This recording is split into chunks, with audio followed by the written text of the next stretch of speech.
公司第一台，刷落来请收看咱的新闻。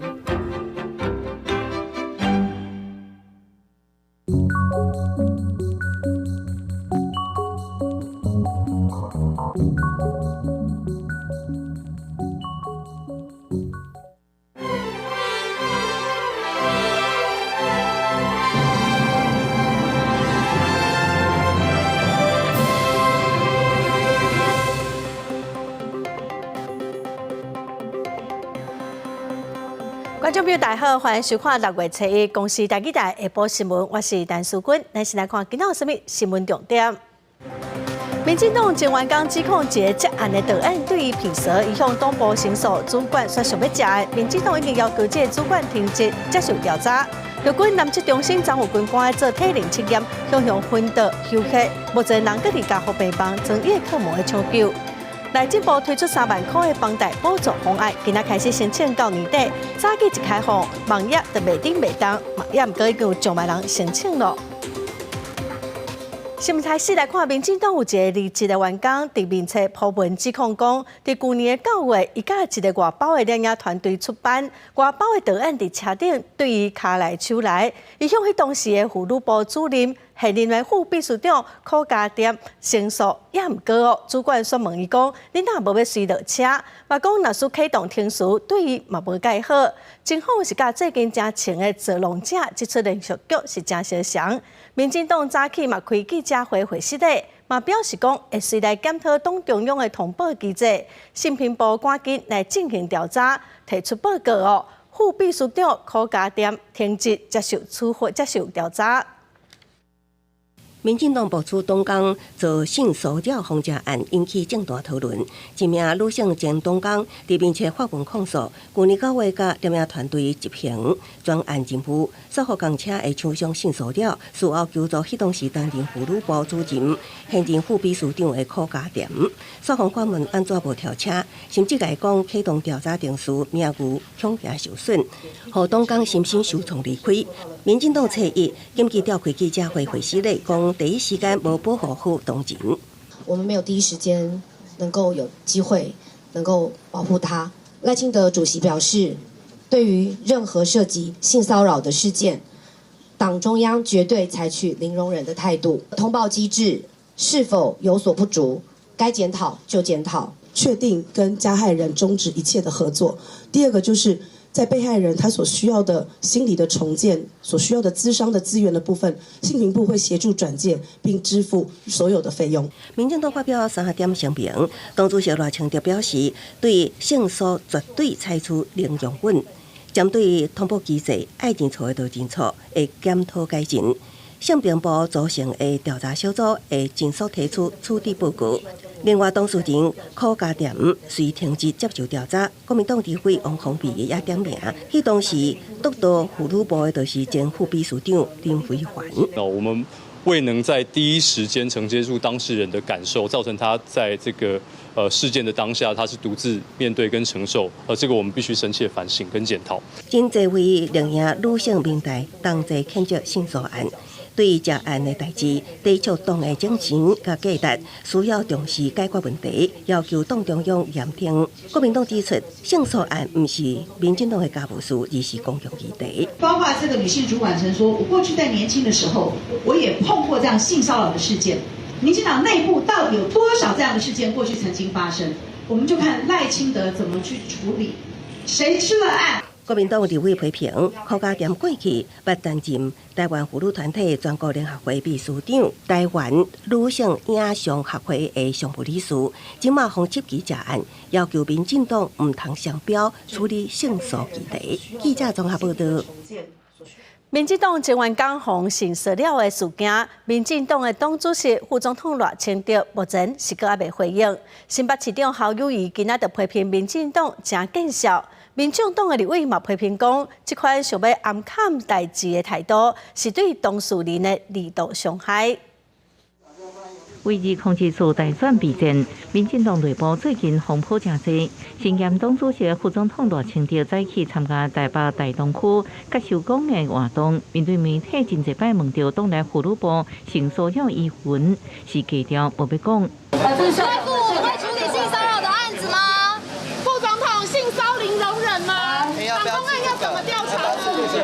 赖清德第一时间无说明，毋过对手炮火是正面。新北市长侯友宜参加十指中正传统市场转型受访时阵，甲进前温和语气无同，批评民进党可体，搁质疑民进党甲加害者是毋是利益共生的关系。干预性骚扰的被害者要站出来，这是一个很可耻的一件事情，这是很不该的行为，我们都要唾弃他。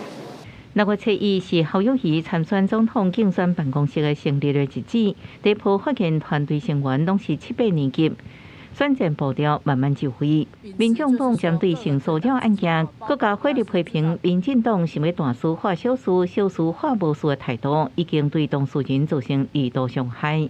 秉持就是说各个政党之间包括不要是制造政敌的这种力量这么汹涌，对于自己内部发生的事情呢，就轻轻放下。民进党性骚扰案件也直接引起大选的话题。在野党是炮火正猛，民进党指挥会室内相关残局处理，要避免让性骚扰案件成做选战失分的焦点。记者综合报道。再来看，陆军的南侧中心昨下晡有军官在进行体能测验，所雄昏倒休克，送病急救，目前人是搁伫家护病房，正叶克膜在抢救。主计局财务中心台南财务组杨姓中校，昨天下午在陆军南侧中心检测站实施体能测验的时候，因为身体不适晕倒，单位救护人员立刻实施急救，并且紧急送医。那么主计局在第一时间通知了家属，并且指派高阶干部前往协助。目前正协同医院全力抢救中。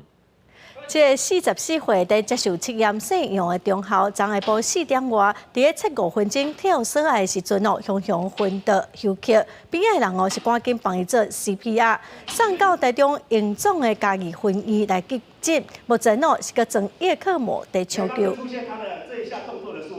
再来看，内政部推出3万块的房贷补助方案，早起9点开始到今年的12月29开放申请。也毋过今仔早起一开放，网页就袂登袂动1点钟后才恢复正常，10点半左右就有超过1万人申请了。一个晚过去，真侪建案完工，辛苦欠钱买厝，房贷压力真大。内政部房贷定额补贴为6月7日开放申请，符合资格就会当领到3万块。民众申请时免附证明文件，只要输入借款人基本资料等资讯，就能完成申请。在原先约定缴纳贷款本息账户内领到3万元。这个补助对象锁定中价薪水房贷族，要摕到补贴，就要先通过5个条件。已经本身有贷款的，伫今年2月28进前买厝，已经有一笔自用主体贷款，有厝1户以内，也加110年加户各类所得，伫120万以下，原始核贷金额台北市800万以内，其他县市700万内，符合条件的资格一概发放。受理期间开放到今年12月29，6月7完成申請，上緊7月就會當領到。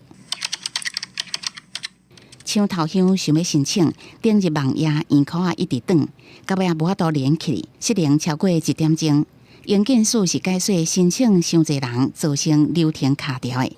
到早起10點半，已經超過1萬人完成申請。本來設定的壓力測試是1小時10萬筆啦，但是開機瞬間就超過2萬筆，所以一開始在流程上比較有一點卡，但是呢，到10點半我們陸續都已經排除。雖然是講狀況攏排除，在1點半過試一屆，也是顯示官網的維護，因為攏線頂佇進行。營建署也表示，申請方式攏佇官網，要用簡訊也是社群的方式通知審核結果。中央一再提醒，因為咱國內詐騙真濟，就驚補貼這個真幸福的代誌，煞變做詐騙落手的目標。記者綜合報道。台美21世紀貿易倡議準備要伫台北時間今仔暗時10點，伫美國華府正式簽署。也毋過外界質疑講，即屆雙方無討論到關稅調降等條件。也毋過國發會甲學者專家是認為講，因為咱毋是聯合國的會員，甲美國簽署倡議協定對咱未來甲其他國家來簽貿易協定，佮有咱的經濟發展攏會有幫助。那台美商議要不要公開也當審查？听到台美倡议议题，总统蔡英文无加做回应。中国国台办顶个月底举行记者会，认为台美所签署的21世纪贸易倡议是无平等协议，质疑这个协议是美国在骗台湾，认为是民进党出卖台湾。要参与这样的一些谈判或新的一些秩序的谈判是重要的哈，不在于就是说我刚才特别提到，不在于说真正的关税的降低是几码几码，而是在于就是说，当我们在这个谈判的过程当中，我们可以表达，就是说。这样的一个设计是不是我们能够承担，或者是说需不需要一个缓冲期？如果你没有先去谈这个东西，而是你被决定的话，你完全没有这样的机会。那中国对台美倡议这个质疑，国发会主委景明鑫颠倒感觉有助台湾以后甲其他国家签署贸易协议，因为台湾无联合国的成员身份。根据了解，这届台美倡议注入伫个贸易便捷化、中小企业、反贪腐、良好法规甲服务业的国内规章这5项议题谈判。虽然台美倡议主要是以法规为主，针对关税调降并无任何进展，不过国内专家认为也是有正面的帮助。贸易便捷化呢，会有助于我们输出到美国的一个商品快速的通关，那这对降低这个交易成本呢，会有很显著的帮助。台美21世纪贸易倡议要伫台北时间6月7日暗时10点，伫美国华府正式签署。除了有助中小企业贸易往来，国发会嘛预估明年经济景气会比今年较好，经济成长率可望会阁提升。记者综合报道。来看咱台湾的头一条卫星福卫1号，伫1999年顺利升空进行科学任务。虽然伫2004年就结束任务，也毋过福卫1号是继续伫地球的轨道在驶哦。经过19天，今年5月2日，卫星落来地球的大气层导火开始烧，因为是一粒小型的卫星哦，拢完全烧掉了，是袂有碎片落来地面。1999年1月27日，福卫1号卫星对雅典娜1号火箭升空。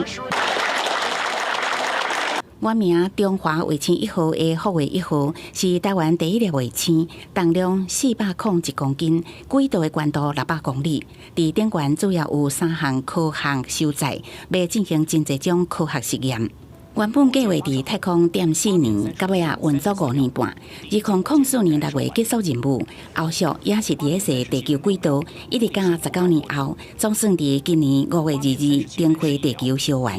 第一颗卫星的目的就是要学习卫星制造技术，建厂房，然后建所有检测的设施，所有都是从零开始。那一定要有第一颗卫星的这个怎么说起头。福卫1号带动台湾伫太空人才培育，也甲政策抢房设施等真一项建设。那建立台湾太空卫星发展的关键，更加是让台湾为卫星资料的接收国变做全球第33个卫星发送国，一直到即马，也有拉风者卫星，也甲福卫8号这的相关计划伫进行。不过对着科技的进展，全球原来有愈来愈多国家投入太空领域的竞争，咱台湾的脚步必须要加紧。The Taiwanese space program has been a bit slow over the past 20 years. The government is now pushing, is giving the incentive to produce and to develop a new space program and space ecosystem, ICT industry, which is attractive and performing. 即马福卫1号真正完全功成身退，伫伊了后，伫卫星的发展持续伫进行。台湾是毋是会当挖靠半导体、甲资通讯的产业优势，伫国际太空竞赛当中脚步徛好在，值得关心。记者综合报道。来看台中有一个民众遇到红斑性脓疮，半冬来已经发作几啊届了，嘛引起欠血性的脑中风，加在紧急治疗无啥物大问题。医师是表示讲，红斑性脓疮是一种自体免疫的疾病，若是发作中风风险是正常人的8倍。吴小姐中风了后，经过一连串的治疗，身体状况虽然渐渐的恢复，不过记忆力甲活动力拢比之前较歹。伊安那嘛无想到，会因为红斑性脓疮来引发中风。小孩是谁我不认识，然后家里的地址啊、电话什么都不知道。想说他那么年轻，应该是不太有几率会发生，但后来才发现，跟年龄层也没有太大关系。吴小姐今年43岁，伊为大汉时阵就罹患红斑性脓疮。身躯顶常常出现红斑，骨头甲关节嘛莫名其妙的痛痛，必须长期以药物来控制。不过因为工课真无用，无按照医嘱来继续伫食药啊，随着脓疮的疾病活动度无得到控制，毋那半年以来真侪处严重发作，半年之前还佫引发中风。医师表示，红斑性脓疮患者的中风几率是正常人的8倍，其中出血性的中风更加是高达22倍。那这些都会造成额外的产生容易发生血管炎跟血栓的机会。那血管炎就是我们的血管会发炎，所以流得不顺，那也没有办法维持血管的通畅，所以等于是开车从这个8线道变成2线道。医师表示，红斑性脓疮是一款自体免疫疾病，由于身体免疫系统会错误来攻击自我的健康组织，因此引发多重疾病。而发病的年龄层大部分拢伫青壮年的时阵。医师表示，除了会以免疫调节药物以及抗血栓药物来控制，患者嘛要定期来回诊，来降低疾病活动度。记者台中综合报道。即卖愈来愈侪查某囡仔会选择先甲卵子冷冻起来，当做是买保险。想要生囝的时阵才来做人工生殖。台湾女人连线早起是开记者会，表示讲，台湾冷冻卵子的使用率无到1成，成功生囝的几率只有2.6%。目前冷冻卵子嘛无法律的规范甲保障，因呼吁政府着爱重视这个问题，才袂有愈来愈侪纠纷。这个红娘有的声音听到真有元气，有的困较真落眠，实在是真古锥。现代人渴望结婚，嘛渴望生，有人会想要把卵子冷冻起来，以后通做人工生殖。不过有妇女团体今仔日开记者会指出，后续还有真侪爱注意的代志。那拄到这个问题，民众相关的权益并不保障。我们没有那个条文说，我今天自己的卵子去冻的时候，我可以保存多久？没有，第一个没有。第二个，如果我不用的时候，我可不可以捐给别人？第三个，医院如果有这些被丢弃的卵子，他要怎么处理？第四个，这个机构生殖机构如果歇业或倒闭的时候，他的那些东西要交给谁？目前咱国卵子冷冻了后保存的问题，甲设备的规范等等，拢也无相关的法规甲监管机制。除了冷冻卵子的问题，国内人工生殖法下用的对象，敢有符合大部分民众的需求呢？女人她要不要？她可不可以去拿着卵去做人工生殖？是受到人工生殖法的规定，那个是只有不孕夫妻才可以做。也就是说，你是单身或者是你是同性的这个婚姻，你要去冻了卵，你要去使用，事实上是不被允许的。我们现在的人工生殖法规目前是以不孕夫妻为适用对象。那反面解释，假设是单身女性的冻卵，那确实刚刚特别提到是属于医疗行为的，没有在我们人工生殖法的规范当中啦。冷冻卵子目前也无法令通管，相关的权益嘛无保障。人工生殖法即嘛干那限制合法的翁仔某有下用。妇女团体希望政府或要抢救少囝化的问题的时阵，嘛要重视相关的配套，才会当互有意愿生囡仔的人一个有保障的环境，通安心生产，培育咱的后一代。记者邱达年、曾俊佑台北报道。什么行业的薪水较悬呢？劳动部的统计使回轮机的技师一个月平均差不多27万。另外，精算师、医师薪水嘛是拢真悬哦。平均来看，一般的主管一个月大概是75000块，基层的劳工只有31000块。6月毕业季就要来啊，真侪大专大学的毕业生，拢要开始找头路做工课。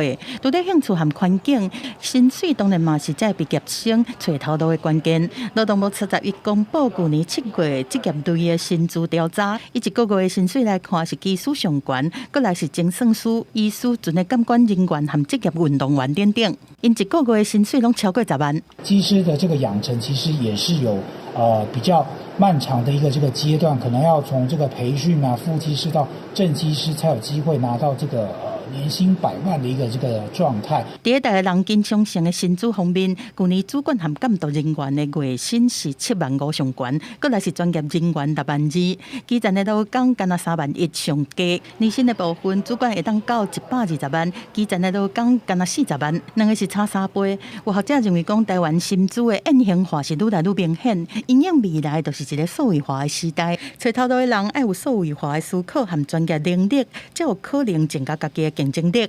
就是密集的情况底下，高阶主管或是专业人员的那种他的工作知识含量比较高，所以当然他就对公司来讲，就是这些人的他在薪资上会给比较高的待遇。那进一步去分析各种这类的各行业的薪资状况，专业人员是以医疗保健和社会工作服务业的薪水上好，一个月薪水平均6万9，年薪是101万2千；金融保险业的平均月薪6万9，年薪136万6千；运输程度业平均月薪6万6，年薪有126万4千。记者综合报道。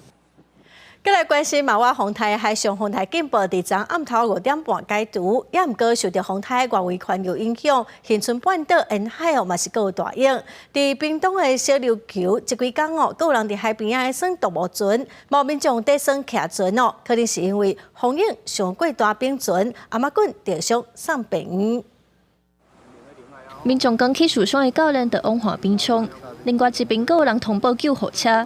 这大约30岁 SUP 教练，离到因为风影受大冰船，弄得颔管伤势较重，转往高雄的病院开刀治疗。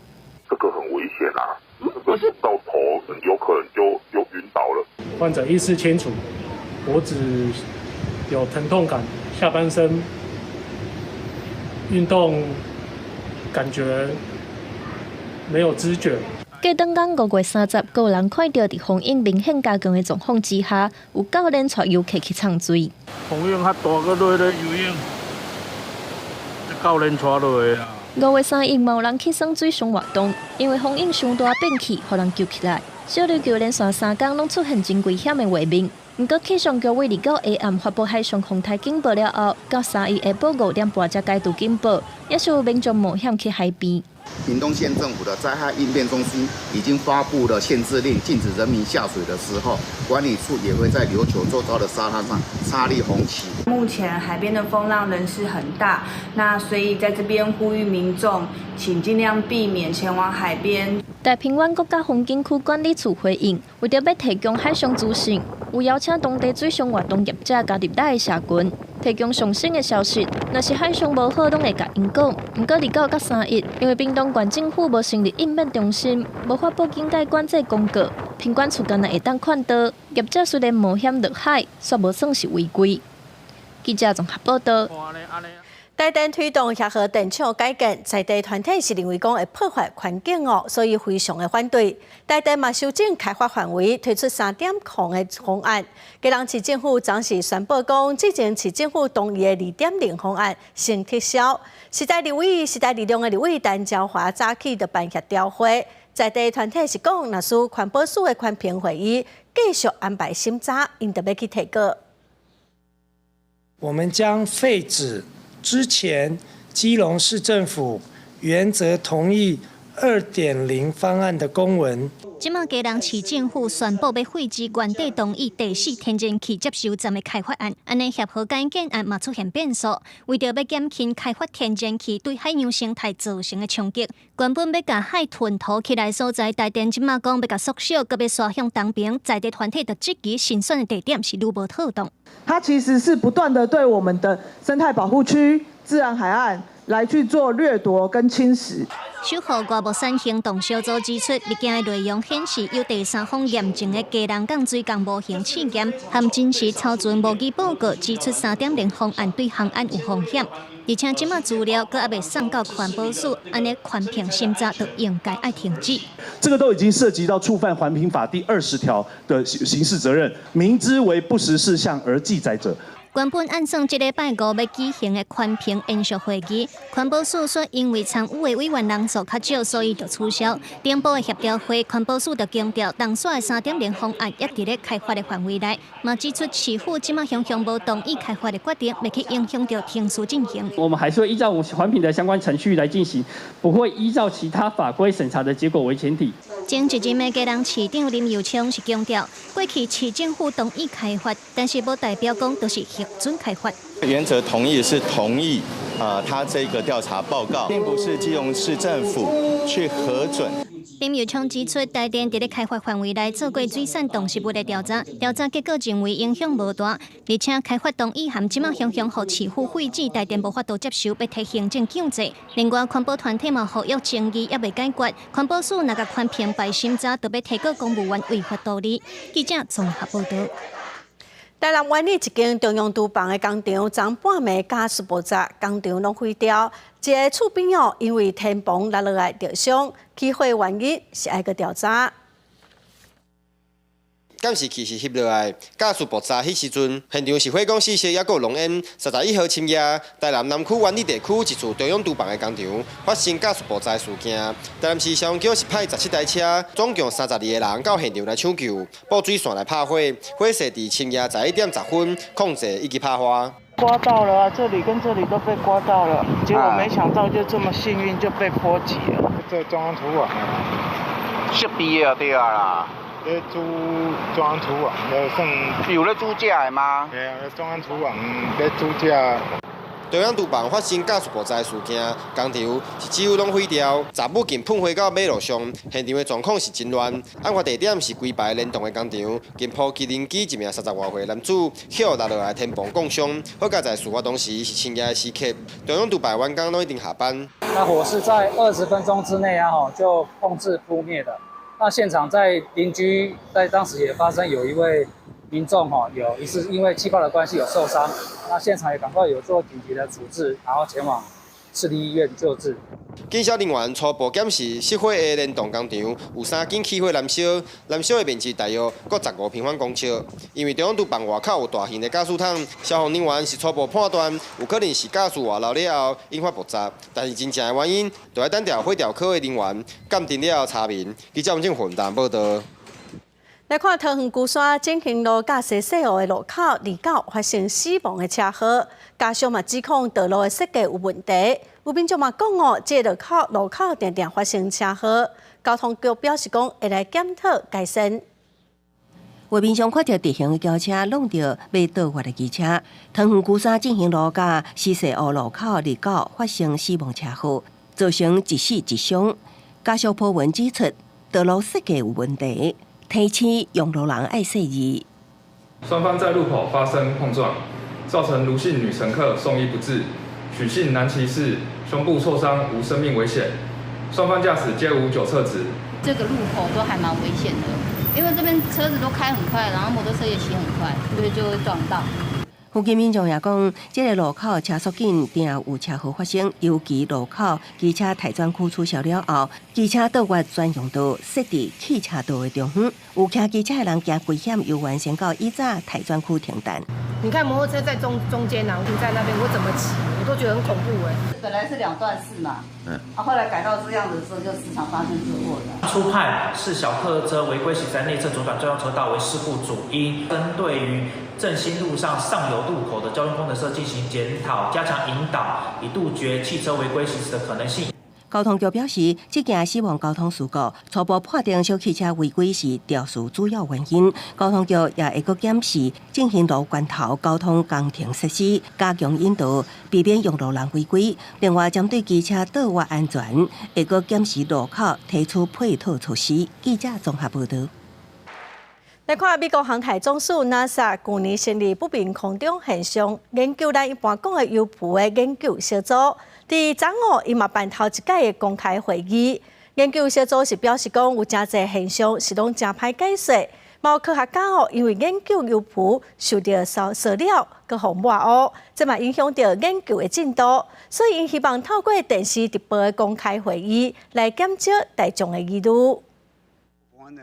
美国航太总署研究不明空中现象 UAP， 也就是研究有会工作小组成员包含汇集太空库下物理学、天文学专家、加退休的宇航员。在5月31日举行第一摆公开会议，讨论为去年成立以来发现。The UAP independent study was commissioned to create a roadmap on how to use the tools of science to evaluate and categorize the nature of UAPs going forward. This roadmap, of course, will help the federal government obtain usable data to explain the nature of future UAPs. 不过，当中所谓 UAP 这是发现无可能是无人机或者是用科学观点来讲已经知影的自然现象。目前已经知影5大方向是真正发现应被解释，不过其他依然是解谜，因素权限制 NASA 调查、甲污名化、甲塑胶阻碍研究等等。Another challenge in this area is what we call stigma. And despite NASA's extensive efforts to reduce this stigma, the origin of the UAPs remain unclear, and we feel many events remain unreported. 我国大学专业性异常现象解释办公室主任寇克派切克表示，每个月有5到100个新的报告，不过停真正异常的事件，在规个资料库内底只占2%到5%。不过遗憾的是，运输权限制小组的调查，尤其是不明空中现象的数据，常常真歹解释。为科学家因为研究这现象，和网络、塑胶甲污名化，阻碍科学发展。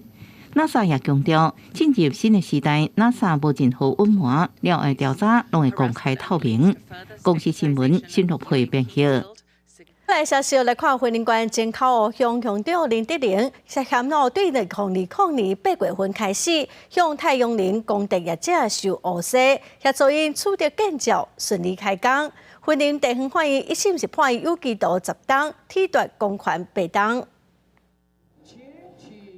不同期前云林关口乡长林德玲在任期期间，为2020年8月份，想透过黄姓女子做白主套，向一间民间热能业者收回400万后，再利用职务发予业者建造。云林地方法院5月31号一审宣判，林德玲涉嫌贪污自助条例，判有期徒刑10年。林哲霖当时是作为这个口湖乡的乡长对这件事情确实是有影响力的所以对于这个建造的这个发给的部分其实是可以在他的职权范围考量全部的卷证的时候，认为其实可能是比较要从重去考量，所以虽然这个最轻是有期徒刑7年以上，但我们觉得考量到这个行为的这个恶性，所以还是量处10年有期徒刑。原地表示，林德玲在2020年8月份向业者见面后，透过白手套收400万，近1个月就下发建造，并在后个月顺利开工。法院认为为对价关系，林德玲涉嫌贪污自助条例，处有期徒刑10年，褫夺公权8年。不法所得嘛，全部没收。在量刑里面会提到云林的官场现行记也是主要是感慨在这块风头水尾的土地上，其实如果有这样的好的光电的进来的时候，可能是对当地居民是有利的可是可惜就是在政治人物可能另外有起心动念之下让这个政策并没有办法顺利的推行。云林地表示，靠向为地风头水尾，乃当予工地产业发展。对地方是一大帮助，加上工地是国家推动的能源政策，但林德玲作为地方首长，应该要为地方谋福利，却因为收贿被判刑。对此，林德玲透过律师表示，会等待收到判决书后，再来按年上诉。记者为您报道。为了取缔山鸟鼠，行政院调集林务局兼警调、移民署等15个单位，成立打鼠国家队，嘛要透过科技执法来消灭山鸟鼠。花莲偷错树的代志真多，亲像捕壳狗壳牛种这个定规任务，一直拢是有人要偷错。可能最近4个月内，林务局都查到4件偷错牛种这个事件，不过要抓到山鸟鼠真不简单。我们林务局管的辖区就有33万公顷，那我们的巡视员大概就是100位左右，所以一个人大概就必须要管到3300公顷以上。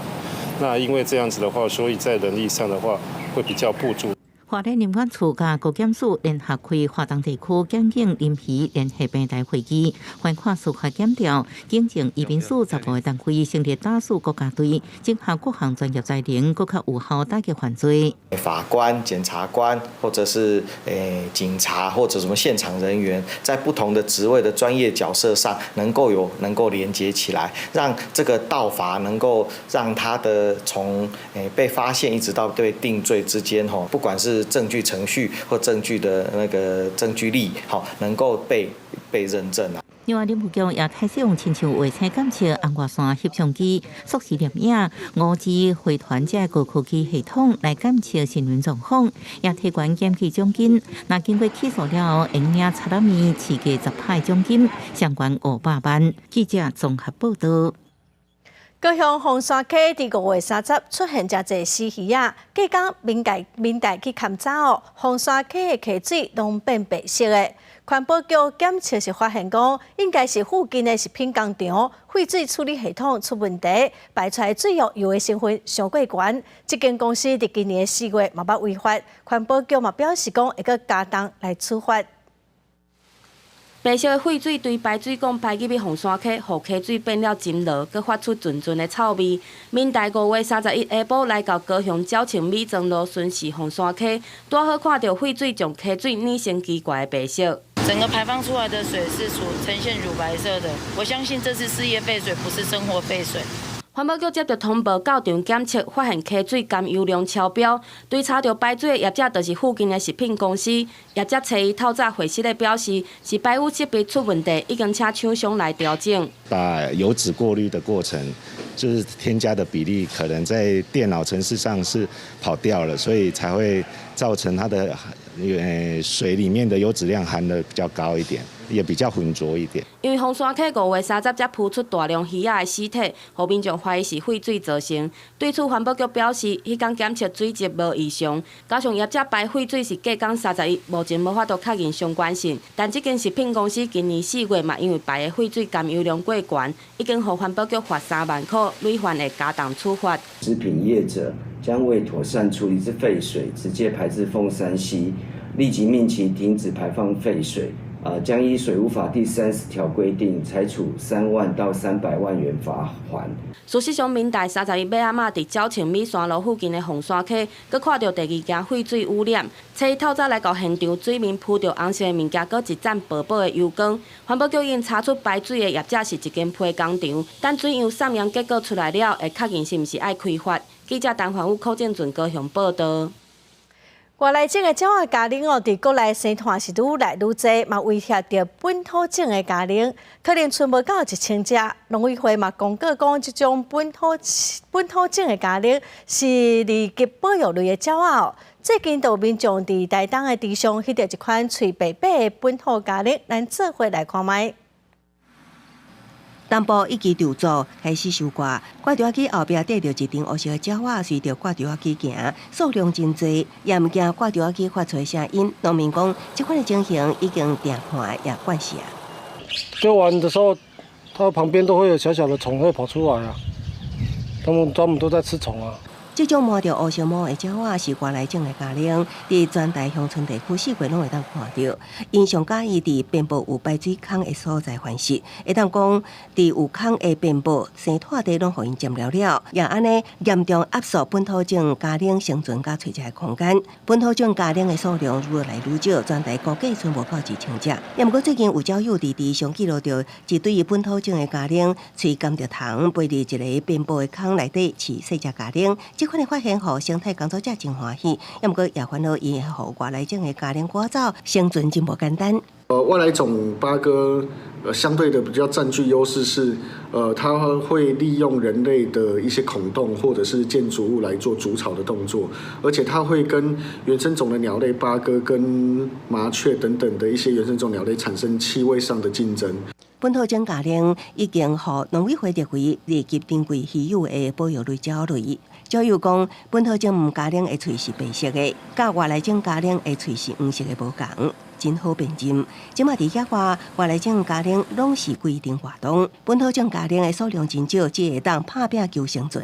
生态工作者呼吁相关单位需要更加积极的保育作为。记者综合报道。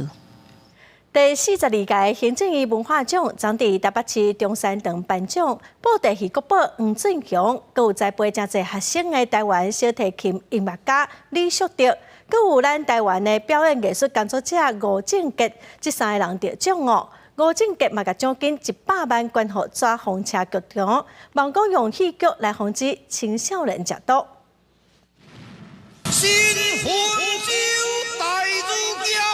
经典布袋戏《分酒带入夹》捌创下收视率90%以上的成绩。背后主要的大功臣就是布袋戏艺师黄俊雄。第42届行政院文化奖90岁的布袋戏国宝黄俊雄是得奖人。颁奖典礼顶悬由后生黄立功代替老爸来领奖。其实父亲的教诲甲传承最重要的是讲，咱这个戏剧部分爱袂当脱离这个忠孝节义。虽然讲技术啦、摄影的方面拢已经进步啊嘛，但是伫剧情的部分嘛是袂当脱离这个忠孝节义，这一直以来是阮坚守的一个部分。伫台顶演出的是阮剧团为第3个得奖者吴正杰所编的戏剧。吴正杰是国内表演艺术的重要推手，伊创办的兰陵剧坊，其中侪团员拢真做台湾剧团界的出名人士。做老师不一定都爱在教室内底，所以对拢啥处处拢是教室，时时拢是会当教册。像兰陵剧坊，就是讲我转来是了后，有一群少年人嘛，因拢对戏剧有兴趣，安怎知道戏剧系足少，我就去指导。台湾白领之母的白领音乐家李淑德也得奖。李淑德为美国返来台湾了后，就投入教学。教50年以来，伊的学生遍布台湾甲国际，伊的脚步嘛行过台湾每一个市。伊是甲我讲，迄阵台北首善之区啊，所以较侪白领的老师，但是中南部真正较欠缺，以寒假、暑假，伊拢会甲学生结合起来，会训练乐团，会演出。50年前，真正是无法子选择。第42届行政院文化奖颁奖典礼，拜三伫台北市中山堂举办，由行政院长陈建仁颁奖。文化部表示，行政院文化奖是国内文化领域上悬的荣誉，目前计共有93个人得奖，拢是对台湾文化顶根有贡献的人士。记者郭文郑准由台北报道。政府推动华语、英语的双语政策哦，也毋过这个争议阁继续的炭烧。有团体伫网络平台发起要求停止这个双语政策，嘛已经有超过1万人人数了。台大人文社会高等研究院的院长廖宪和甲教育团体嘛召开记者会，因要求政府应该马上来停止双语政策。新加坡是花了多少年才变成现在这样勉强英文还可以，但是母语一塌糊涂的状态？他花了200多年。华文甲英文的双语政策争议继续炭烧，伫公共政策网络参与平台建议停止双语政策的呼吁已经超过1万。且一教育团体全教总也要求中央停止政策。学者讲，新加坡伫1978年就放弃双语政策，因为发现这款政策会致使9成以上的学生互人放弃。大部分的人拢无可能讲2种语言拢学了真好。新加坡当初咧设计这个语言政策的时阵，本来就是对这个阶级思考出发的。我敢若需要讲5%到10%的人英语好，小可了解母语，安尼就好啊。如果今天大家只有针对双语能力加强，可是你本身的基本能力变弱，你要不要？姚汉豪表示，这款政策只有精英通得到好处，但是政府的资源无需要安尼投入这寡族群。另外，伊也认为，若通甲目前要提起发展双语政策的资源，拨部分到母语教学，会是真好的选择。你若学一个母语，就增加你的，应该讲思考的多样性嘛。母语是较简单的嘛，敢毋是？对原住民来讲，伊免学嘛。对咱来讲嘅生活做伙时，咱就需要讲尽量去了解彼此嘛。学者认为，学习母语对了解无共族群来讲是真有好处。若要增加国际观，也无一定要透过学外语来达成。针对停止政策的诉求，教育部伫记者这个进程是也未提出回应。记者郭文条随台北报道。1981年到2000年出世的千禧世代，有不少人嘛已经成做爸母了。亲子天下发布一份调查，指出讲，这个世代的爸母甲过去因爸母教育的方式已经有真大的无共款咯，因是搁愈较重视囡仔的教育。要安怎教育囡仔，是每一个爸母共同的烦恼。亲子天下针对为1981到2000年出世，即马已经成做爸母的人做一份调查。调查发现讲，有超过8成的人要用因爸母教育因的方式来教家己的囡仔。作家叶用就指出，虽然伊认为因爸母是伊迄个年代想法相对是较开明的，毋过即马成做母亲的伊教育囡仔的时，伊会互囡仔有更较侪的选择，互因有家己的想法。伊若是想要穿啥物衫这款的代志，我感觉伊是会使家己去决定的那种感觉。我会觉得不要所有事情都是由老爸老母去决定，简单的物件，伊家己有家己的想法，就互伊家己去决定安尼。新世代的爸母是教育改变的第一代，所以更较重视囡仔的教育，不管是108课纲，或者是12年国教。根据调查，有5成的家长会考虑互囡仔读实验小学或者是自学。那这个也跟国外对于中产阶级教养小孩的方式有一定程度的呼应，他们会采取一种比较精心培养的方式，在 resume 上铺出一条很好的路。每一个世代拢有无同的教育方式，亲子天下也推广，爸母会使用更较侪的时间，和囡仔做伙阅读、做伙耍，甚至分享日常的大小事，陪伴囡仔一生干那一摆大汉的时间。记者柯嘉轩、谢桂林台北采访报道。最近，英国的大英博物馆正在举办中国温床的世纪特展。这个展览是由14个国家100多个学者规划4天的时间。展览呈现19世纪经过鸦片战争、太平天国运动，还有中日甲午战争、义和团抗议，来展现出清朝这个变动时代的模样。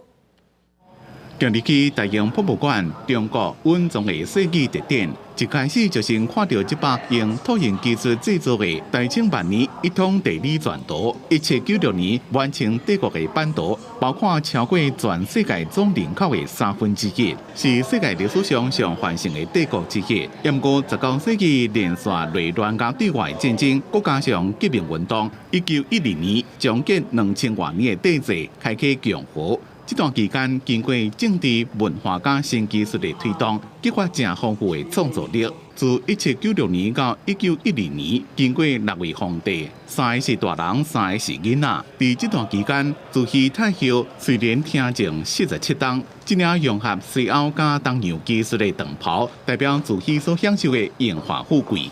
She changed her costume about 10 times a day. But this particular robe is so special because it combines European dyes, which came in the 19th century, this extraordinary purple colour, with a motif on the front that derives from Japanese art. You can find this kind of swooping phoenix with peacock feather tail in Japanese screens and textiles of the period. 大英博物馆加伦敦大學由藝術加人文研究理事會贊助，加14個國家100多位學者做陣合作，用4年的時間研究策劃這場特展，展出的藝術、時尚、報紙、家具，甚至是紙張的材料，呈現19世紀變動的時代，大清帝國上下戰極的生活樣貌。Well, this exhibition is huge, and it does touch on a subject I think most of us in the Western world will not be familiar with, this kind of the late empire of China before it turned into the sort of contemporary modern China that we see today. 公司新聞王慧文編輯。台灣的小籠包是外國遊客來到台灣一定愛食的物件。中亞的喬治亞有一種親像小籠包的湯包，加擺包佇19凹的米皮。在當地親臨團圓的時陣，常常攏會食這款湯包。在用好米皮去肉鸭，沿着邊沿真緊凹頸，收落來收佇中心，捏成花包形，繡一個佫細幾鏈，最後將頭捏掉，一粒圓圓胖胖的喬治亞湯包就完成啊！外形像小籠包，毋過喬治亞的湯包用的是水餃的煮法，水滾了後，湯包彈落去，煮熟好起來，3到人客程度。來自外地史丁斯基佇喬治亞學的頭一件代志，就是湯包的正統食法。You should know that it's eaten by your hands, The first is the first rule. The second rule, when you cut it, it's a better way when you add pepper. No. And then it's the best way when you eat it with a full inhale. 乔治亚汤包的起源有一种讲法是来自13世纪蒙古西征的时早入乔治亚后来加做乔治亚的国民饮食。另外一个讲法是源自乔治亚官领的高加索西摩尤人的创意料理。定要青汤包的乔治亚布德老师讲，汤包的历史真久，各地的配料甲风味有淡薄仔差距。讲究的是大细甲面皮茎数。一般来讲，面皮要有19茎。也毋过，趣味佮大心的是，乔治亚汤包有家庭团圆、甲文化认同的意义。საბაბი რომ მეგობრებმა ერთმანეთს აზრი გაუზიარონ და მისი ირგვლივ ვიტრიალოთ. არ არის უბრალოდ კერძი, მხოლოდ კერძი არ არის. ქართველების ალბათ იდენტობაც აქვს, ქართული კულტურის იდენტობაც გახლავთ. 乔治亚汤包过去用的也是羊肉，后来使用猪肉甲牛肉。上新的食法是使用乔治亚的起司、蘑菇甲马铃薯。不管时代安怎变，安怎换，汤包的本质袂变。餐桌顶的欢乐时光，和家族的记忆世代传承。公司新闻张淑芬编译。北部的天气，咱来看各县市详细资料。北部地区上低26度，上悬28度。 中部地区上低27度，上悬31度；南部地区上低28度，上悬33度；东部地区上低27度，上悬33度；华岛地区上低27度，上悬35度。再来看未来3天的天气。